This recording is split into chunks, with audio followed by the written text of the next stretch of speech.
Bonjour et bienvenue dans 12 retraites en Italie. Alors ça y est, votre maison, vous l'avez, vous êtes maintenant retraité en Italie. Mais il reste un petit problème, il faut aller vous inscrire à la commune. Alors pas de panique, je suis là pour vous aider. Je vais vous aider à trouver les vocabulaires qu'il faut pour pouvoir vous inscrire. Alors déjà, au départ, vous allez à la commune, c'est-à-dire al comune, jusque-là tout va bien. Pour demander votre certificat de résidence, certificato di residenza, jusque-là, ça va bien aussi. Mais alors maintenant, vous allez rencontrer donc le maire peut-être. Alors c'est il sindaco. Même si c'est une femme, ce sera aussi il sindaco. Dites pas la sindaco, on ne vous comprendra pas. Ou alors au service de l'état civil, c'est l'anagraphe. Alors vous avez un rendez-vous. Alors le rendez-vous c'est l'appuntamento. Alors pas de panique. Vous aussi le jour J vous arrivez à l'accueil et que vous dites vous ne savez plus du tout comment se dit appuntamento, dites rendez-vous parce que les Français, les Italiens, excusez-moi, nous ont volé notre petit mot français. Donc vous dites rendez-vous, ils vont comprendre. Alors ce que je vous conseille aussi de faire, c'est une petite fiche qui rassemble toutes vos informations. Comme ça, lorsqu'on va vous demander toutes les choses relatives à votre état civil, vous les aurez écrites et comme ça, vous gagnerez du temps, vous ferez gagner du temps à l'agent d'état civil aussi. Surtout si vous n'êtes pas allé pour épeler votre nom, votre prénom en italien, comme ça sera fait. Alors, vous mettrez votre nom, prénom, date de naissance, lieu de naissance, votre adresse, le numéro de téléphone portable et également votre adresse mail parce que c'est des informations qui vous sont systématiquement demandées. Alors maintenant on attaque. Les coordonnées, ça se dit i dati. Alors on va vous demander votre nom, alors il nommé, pas de chance, là c'est le prénom. Le prénom se dit donc nommé et le nom de famille c'est le cognome. Donc votre lieu de naissance, date de naissance, alors naissance c'est nascita. Alors tous les mots que je dis, ne vous inquiétez pas, vous allez les avoir à la fin dans un slide avec comment ça s'écrit en vrai et la prononciation.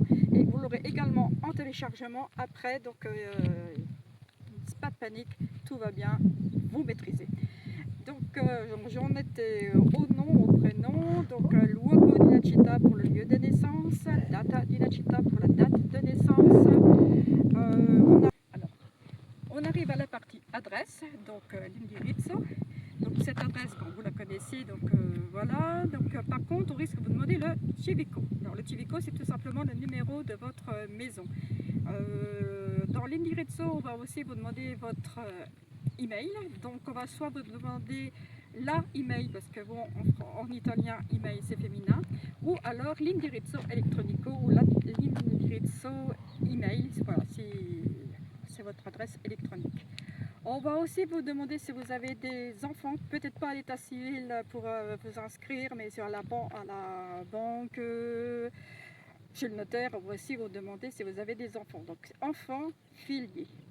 On va vous demander forcément si vous êtes marié, sposato, sposata pour la femme, le marito pour le mari, la moglie pour la femme. Tout ça, ça va être écrit de toute façon pour la fiche à la fin. Je crois que j'ai fini pour cette petite fiche état civil, donc je vous conseille de suivre ma page Facebook qui elle vous donne plein d'informations sur les animations qu'il y a dans notre secteur, donc c'est le secteur Delta du Pô, donc là où je propose aussi de rechercher des maisons pour vous. Donc je propose les animations, les prix des maisons, plein d'informations sur l'Italie en général. Ça, vous les trouverez sur ma page Facebook, sur mes autres réseaux, c'est des petites publications, des petites vidéos normales. Vous aurez aussi sur la plateforme Etsy le guide que j'ai réalisé récemment sur les démarches à accomplir. Donc toutes les démarches qui sont à accomplir de la France pour quitter la France et de l'Italie pour arriver en Italie, et qu'une fois que vous êtes en Italie jusqu'à vraiment les tout prochains mois de votre installation, toutes les formalités vous les avez recensées dans ce guide que nous, avec des expériences que nous avons vécues. Donc c'est notre expérience, ce n'est pas des informations prises à gauche, à droite par l'IA ou n'importe quoi. Ce sont toutes nos démarches que nous avons dû accomplir de A à Z, qu'on met à votre disposition pour que vous n'ayez pas à chercher comment les faire. Elles sont là, elles sont écrites, vous n'avez plus qu'à dire « Ah, ben maintenant je dois faire ça ». Donc voilà, j'espère que vous avez plein d'informations et que vous êtes prêt pour l'aventure et donc à bientôt j'espère pour nos autres vidéos.